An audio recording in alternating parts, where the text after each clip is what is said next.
Alright guys, what you're going to look at today is how you find the arc length of an equation that's in parametric form. We'll probably do arc length and surface area.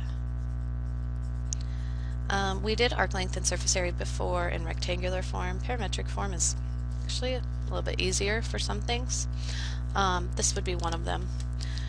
The arc length formula that we worked with back in chapter 7 said if you want the arc length from a to b, you take the square root. You integrate the square root of 1 plus the first derivative squared. And that left us with some icky algebra.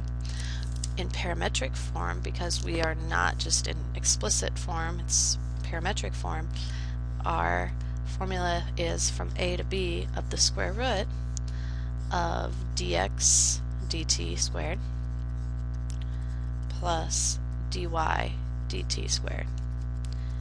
And this one, even for me, is a lot easier to remember because it looks just like the distance formula.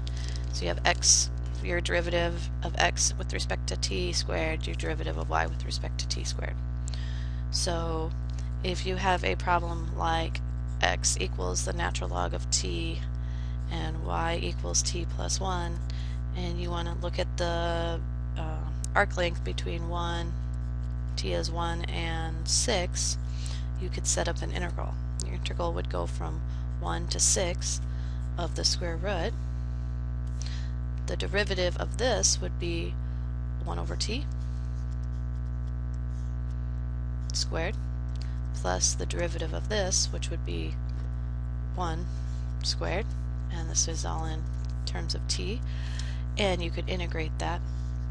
You go from 1 to 6 of 1 over t squared plus 1, which is 1 to 6 of 1 plus t squared over t squared, which is, it's a nice integral, 1 to 6 of the square root of 1 plus t squared over t dt.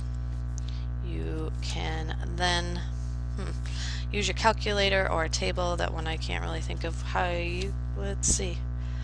I'd probably use a table or something to integrate that, or your calculator. Most of you would use your calculator and get that answer. The next thing you need to do. I think I'm just going to start yelling throughout the thing so she tells me to shut up. Alright, so another one. Another problem that you can find arc length is this one.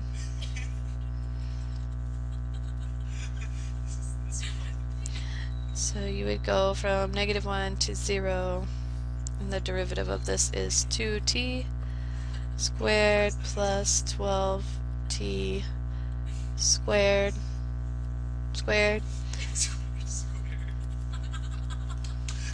So you get 4t squared plus 144t to the 4th dt.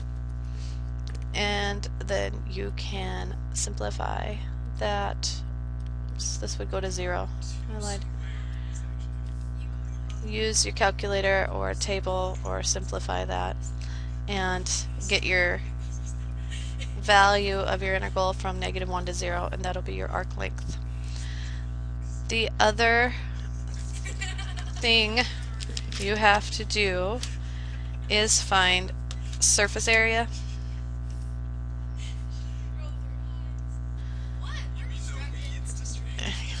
Alright, I have decided you don't need to do surface area, although you could, because it's not on the final. But there is formulas for those. Maybe when you take Calc 2 over, you will learn those formulas.